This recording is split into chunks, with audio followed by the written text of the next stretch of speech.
My name is Rose Sherman Williams.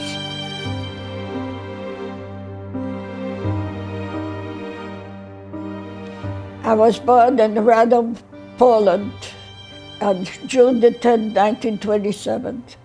Before the Second World War, I lived in a city by the name of Radom in Poland. On September the 3rd, 1939, Germany invaded Poland in my city of Radom. After a period of about 9 months of being invaded by the Germans, they start building the ghetto.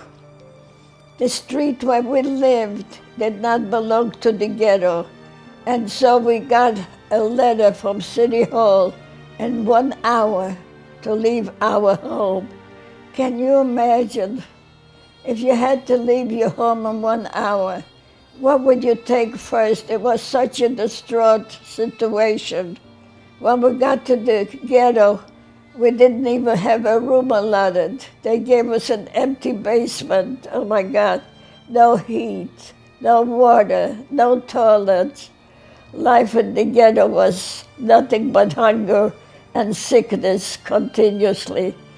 After a while, a period of a few months, again they came out with a new poster that they're going to completely liquidate the Radom ghetto.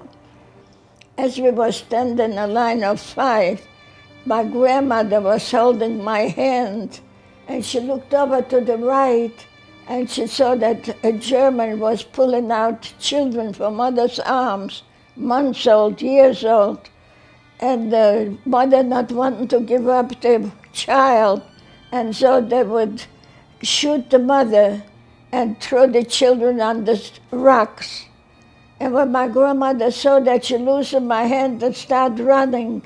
I started running after her. Grandma, where you going? She said she was going to pick up those children.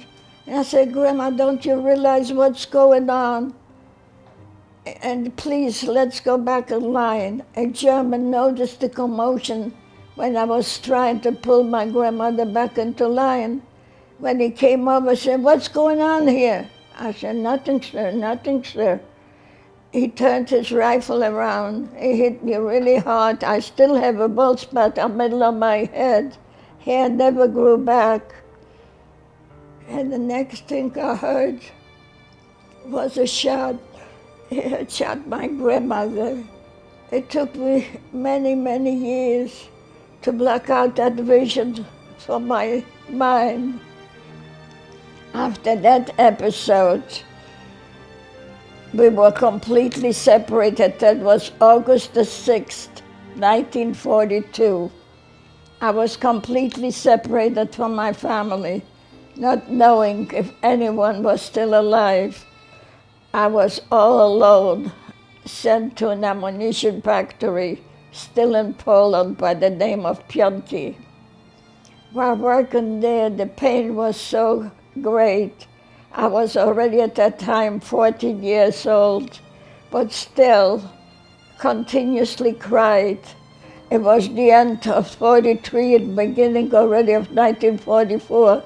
We were going to be sent out again, and this time our destination was going to be Auschwitz. We had to walk on foot for about 18 miles. When we finally got to the railroad station, they gave us 2 pails to relieve ourselves and pushed us in 80 to 90 people in animal wagons that was hold the most, maybe 20. We were so tight in there that if you tried to bend down to go to those pails, you didn't have a chance to get up. You were suffocated, not because anybody wanted to, but because it was so crowded. The smell alone in those wagons could have killed you.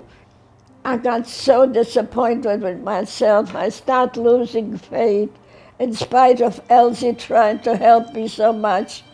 But realizing I didn't know if anyone of my family was still alive, thinking I'm all alone, what's the point, the beating that I would get, and the horrible life there, hungry, and lice and mice.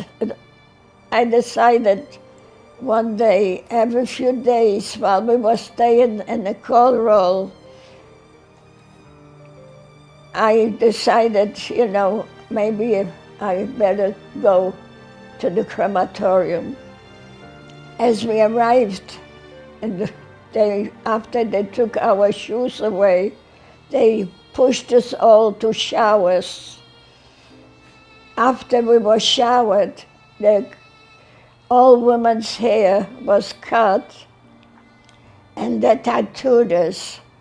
I still carry the name, and rather the number on my robe, A15049. That was the name from then on I had to carry her.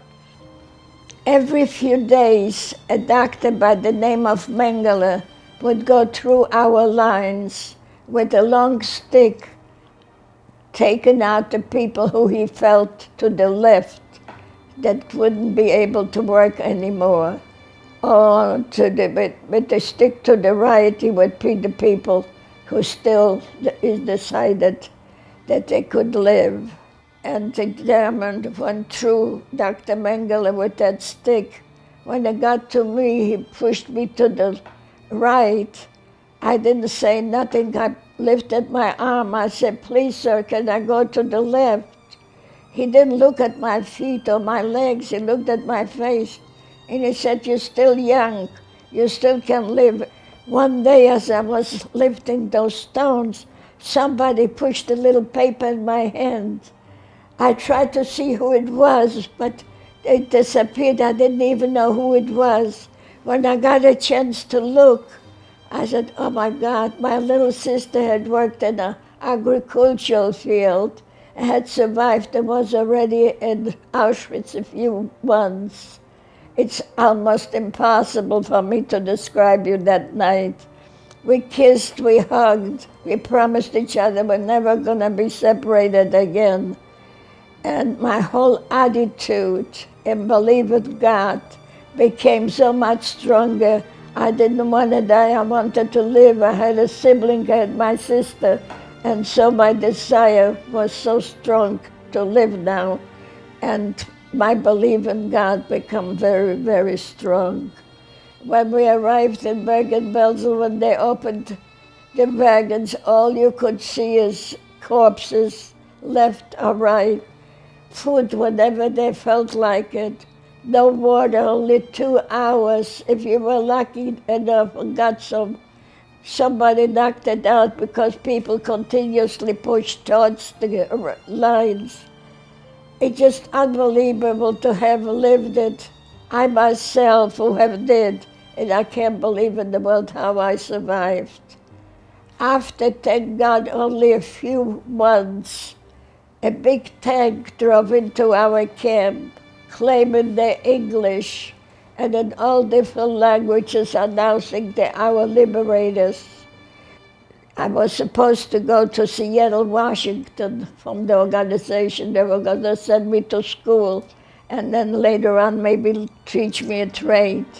But my sister was at the pier in New York when we arrived, took all the responsibilities, and so I stayed with her. I have 3 grandchildren. Each one were honor students from the first grade on. My oldest one is 30, my middle one is 15, and my middle one is 20, my youngest one is 15.